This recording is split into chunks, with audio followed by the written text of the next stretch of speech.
Bien-aimés dans les Seigneurs, je vous salue au nom de notre Seigneur Jésus-Christ. En tout cas, bonne année à tous les fidèles du Seigneur Jésus-Christ, ceux qui suivent cette émission, votre émission Parole divine qui vous parle de messages de l'Éternel des armées, des Écritures saintes. En tout cas, shalom de partout. Cela dépend de l'heure à laquelle vous allez suivre votre émission. Donc, je vous dis bonjour ou bonsoir.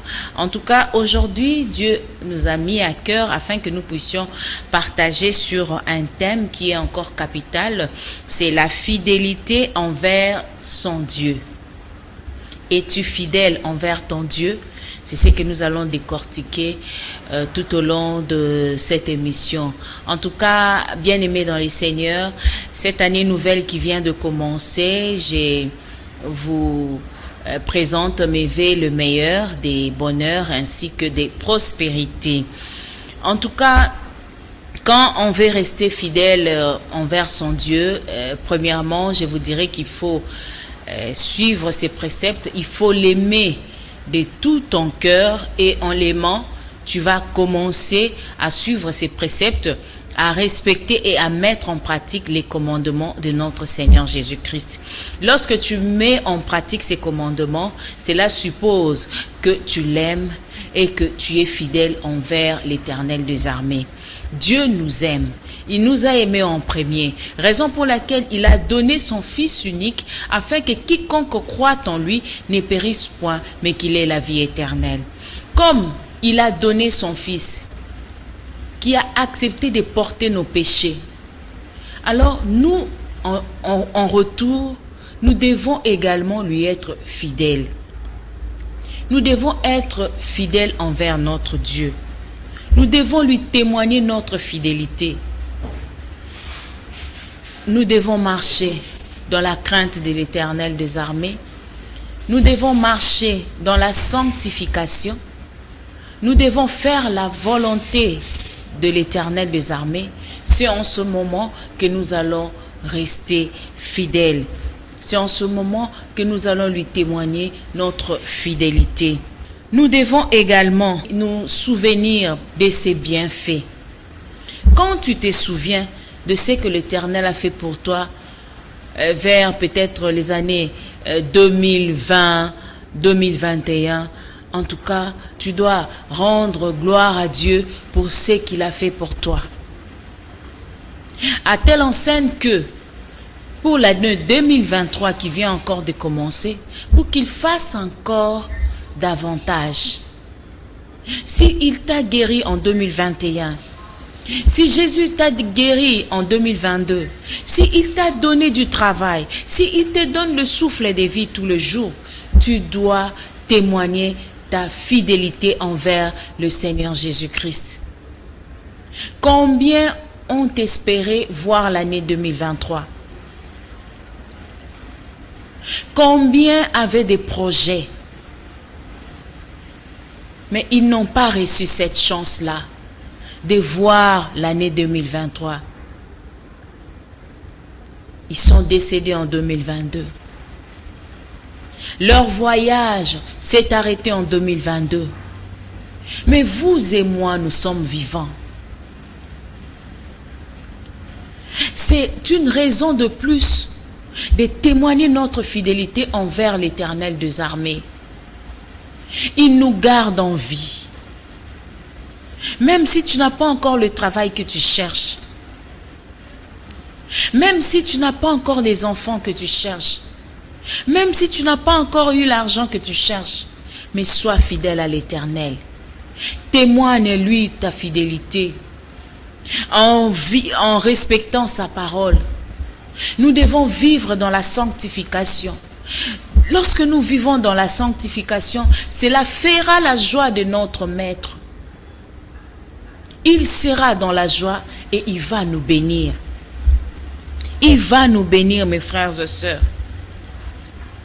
Si l'Éternel t'a donné un mari, si l'Éternel t'a donné des enfants, si l'Éternel te donne encore le souffle de vie, c'est une raison favorable pour lui témoigner encore ton amour. pour que tu puisses encore rester fidèle dans sa parole, pour que tu puisses fuir le péché. Parce que lui-même nous a dit d'abandonner le péché et de vivre dans la sanctification. Comment nous aurons la force de vivre dans la sanctification si nous ne lisons pas sa parole? C'est dans sa parole que nous allons avoir cette latitude, cette force de pouvoir vivre dans la sanctification, parce que sa parole nous enseigne de beaucoup de choses. Mes frères et sœurs, Jésus nous aime et il veut en contrepartie que nous puissions aussi lui témoigner notre fidélité. Soyons fidèles à notre Dieu. Nous allons lire dans Deutéronome 8, 1 à 20. La parole de Dieu nous dit: vous observerez et vous mettrez en pratique tous les commandements que je vous prescris aujourd'hui, afin que vous viviez, que vous multipliez et que vous entriez en possession du pays que l'Éternel a juré de donner à vos pères. Souviens-toi de tout le chemin que l'Éternel ton Dieu t'a fait faire pendant ces 40 années dans le désert, afin de t'humilier et de t'éprouver pour savoir quelles étaient les dispositions de ton cœur et si tu garderais ou non ses commandements. Mes frères et sœurs, vous observerez et vous mettrez en pratique sa parole. La parole de Dieu est simple, mes frères et sœurs. Mettons en pratique sa parole. Mettons en pratique ses préceptes, ses commandements. Il nous demande de l'aimer. Tu ne dois pas avoir d'autres dieux devant lui. Raison pour laquelle tu dois abandonner l'idolâtrie. Si c'est l'argent qui est ton Dieu, abandonne la cupidité. Si c'est le vol, si c'est l'ivrognerie, si c'est la débauche, abandonne tous ces péchés. Et tu verras comment l'Éternel des armées va te bénir. Il nous a fait des promesses, mes frères et sœurs. Dieu nous a fait beaucoup de promesses. Il dit: souviens-toi de tout le chemin que l'Éternel ton Dieu t'a fait faire pendant ces 40 années dans les déserts, afin de t'humilier et de t'éprouver pour savoir quelles étaient les dispositions de ton cœur. Je sais que les épreuves ne manqueront pas dans notre vie. Oui, les épreuves ne manqueront pas, parce que notre Maître aussi est passé par des épreuves terribles et horribles. Les épreuves ne manqueront pas. Mais cela ne veut pas dire que notre Dieu nous a abandonnés. Il n'a pas abandonné les enfants d'Israël, raison pour laquelle il a dit il veut juste voir la disposition de ton cœur. Vas-tu toujours continuer à l'aimer malgré les difficultés que tu traverses, malgré les épreuves que tu traverses? Vas-tu toujours continuer à aimer l'Éternel ton Dieu? Il veut juste voir la disposition de ton cœur.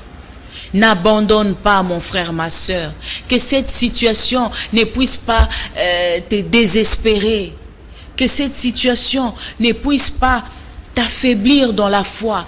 Garde la foi et sois ferme à la parole de Dieu. Témoigne-lui ton amour, témoigne-lui ta fidélité, et tu verras comment l'Éternel des armées va te bénir. On poursuit, il dit encore: ton vêtement ne s'est point usé sur toi et ton pied ne s'est point enflé pendant ces 40 années. Reconnais en ton cœur que l'Éternel ton Dieu te châtie comme un homme châtie son enfant. Tu observeras les commandements de l'Éternel ton Dieu pour marcher dans ses voies et pour le craindre. Il a martelé là-dessus. Nous devons marcher dans la crainte de l'Éternel des armées. Si nous marchons dans la crainte de Dieu, nous n'allons pas commettre des péchés. Nous allons fuir le péché. Et en ce moment, l'Éternel des armées va encore nous bénir davantage. Parce qu'il nous a déjà bénis.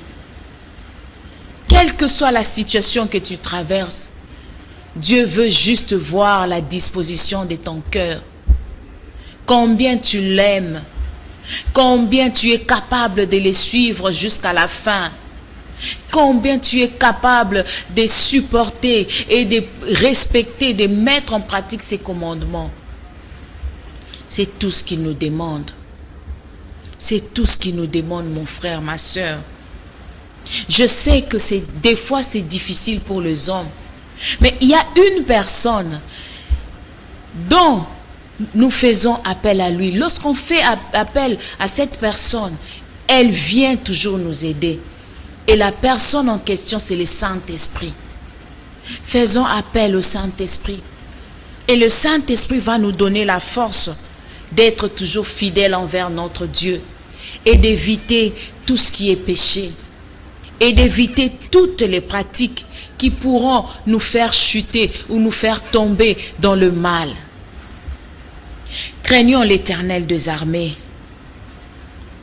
Il dit encore aux enfants d'Israël: lorsque tu mangeras et te rassasieras, lorsque tu bâtiras et habiteras de belles maisons, lorsque tu verras multiplier ton gros et ton menu bétail s'augmenter, ton argent et ton or et s'accroître, tout ce qui est à toi, prends garde que ton cœur ne s'enfle pas d'orgueil. Dieu n'aime pas les orgueilleux.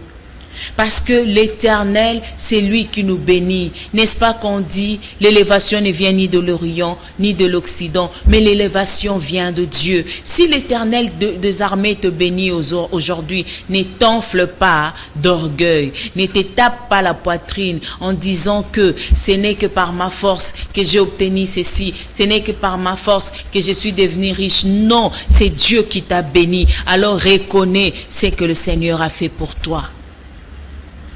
Reste fidèle en lui. Reste fidèle dans sa parole. Et tu verras comment Dieu va encore te bénir. Et il va protéger tes biens et tes avoirs. Mes frères et sœurs, témoignons notre fidélité envers l'Éternel des armées.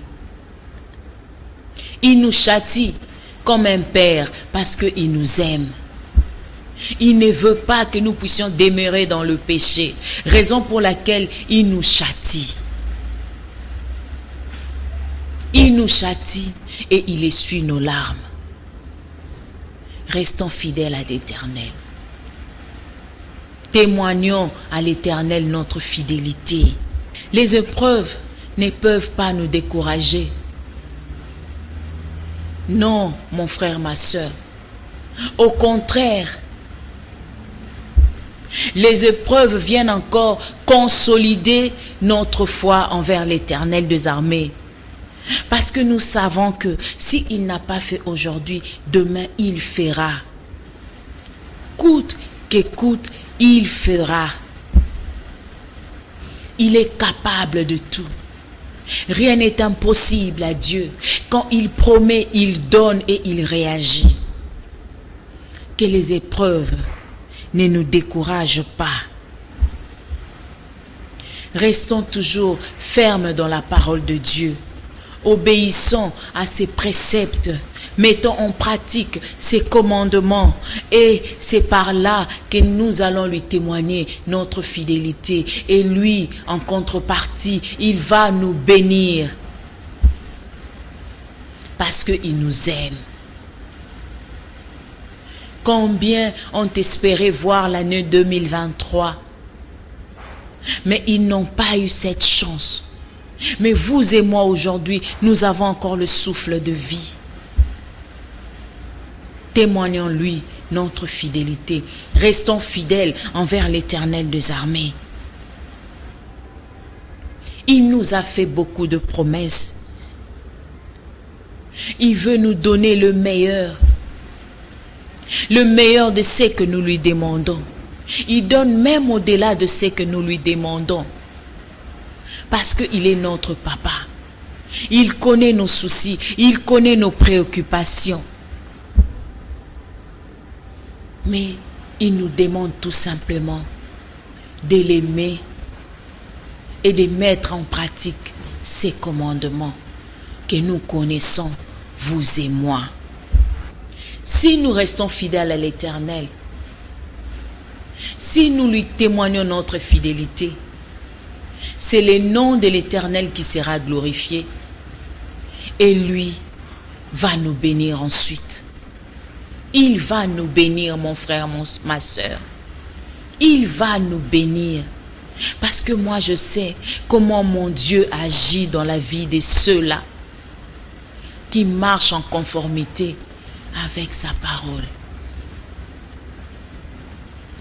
C'est le Dieu de grâce.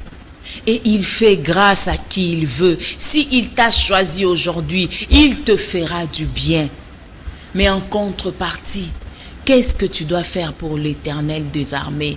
Qu'est-ce que tu vas faire pour ton Dieu? Qu'est-ce que tu vas faire pour Jésus-Christ? C'est de témoigner sa bonté, c'est de témoigner son amour, c'est de lui rester fidèle et de ne pas désobéir à sa parole.